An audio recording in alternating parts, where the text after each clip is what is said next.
Laporan terkini berkaitan dengan Batang Kali dan apa yang berlaku di sana, tragedi yang kita semua sedang renungkan pada ketika ini sudah pasti menimbulkan pelbagai persoalan. Dan untuk menjawabnya, wartawan kami ke lokasi untuk menyampaikan berita dari masa ke masa. Baik, Atikah telah pun bersedia di lokasi untuk memberikan laporannya. Silakan, Atikah.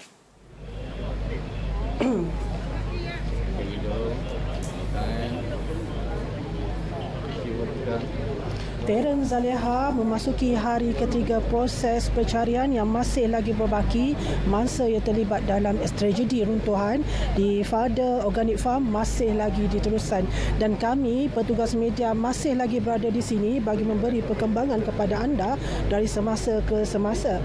Saya turut dimaklumkan proses menyelamat akan bermula pukul 9 pagi setelah ia terhenti pada pukul 4 pagi tadi kerana jentera perlu direhatkan. Walau bagaimanapun, pegawai dan anggota penyelamat tetap berada di sini untuk memantau persekitaran selama 24 jam. Ketika ini, anggota penyelamat sedang membuat persediaan rapi dan ada juga yang memasuki kawasan perkhemahan untuk memasuki kawasan tersebut. Beberapa jentera berat serta anjing pengesan K9 turut ditambah bagi mempercepatkan lagi proses pencarian kali ini. Turut dimaklumkan pergerakan air di bawah tanah masih lagi aktif. Setakat 6 pagi tadi jumlah masih tidak berubah dengan 61 mangsa selamat, 24 meninggal dunia dan 9 lagi masih lagi hilang. Tumpuan hari ini kepada sektor A dan C disebabkan penemuan mangsa-mangsa sebelum ini di tempat-tempat berikut. Manakala Jabatan Bomba dan Penyelamat turut memasang alat pengesan pergerakan tanah bagi memastikan anggota yang terlibat selamat di lokasi ini. Sebagai peringatan sekali lagi, anggota NGO sukarelawan tidak dibenarkan memasuki kawasan ini kerana ia masih lagi berisiko. Saya kira setakat itu sahaja perkembangan yang dapat saya kongsikan.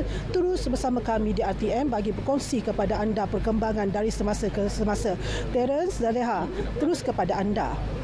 Terima kasih Atika dan terima kasih kerana terus memberi laporan kepada kami dari masa ke masa.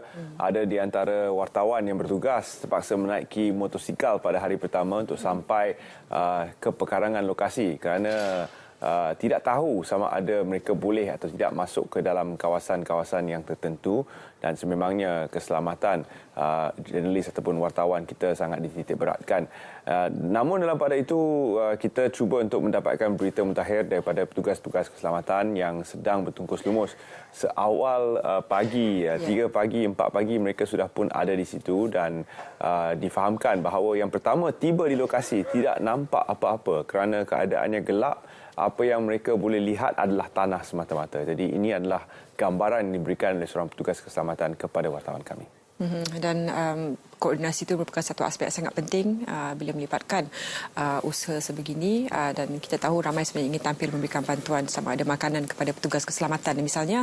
Namun apa yang penting sekarang pastinya diberikan perhatian dari aspek sokongan emosi dan juga sokongan psikososial kepada mereka yang terkesan akibat situasi ini dan juga perhatian diberikan kepada lokasi-lokasi lain supaya aspek keselamatan dan juga dari segi legality ataupun bagaimana compliance-nya lokasi-lokasi seperti ini supaya ia tidak berlaku lagi pada masa akan datang dan supaya juga mereka yang berada di kawasan berhampiran untuk menuruti dan juga mendengar arahan yang telah diberikan oleh pihak bertugas yang berada di lokasi supaya tidak menyukarkan lagi ataupun merumitkan lagi usaha mencari dan menyelamat. Dan pun begitu kepada para pelancong tanah air yang sedang merancang perjalanan anda ke seluruh negara, mungkin ada tapak-tapak seperti ini yang anda pilih.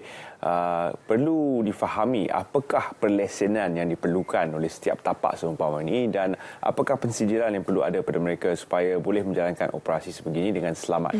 Jadi pengetahuan itu penting dan kita akan cuba kupas apa yang sebenarnya diperlukan untuk dipamerkan di pintu masuk ataupun di kawasan-kawasan di mana mereka membuka peluang kepada anda untuk mendaftar bagi mendapatkan tempat penginapan tersebut.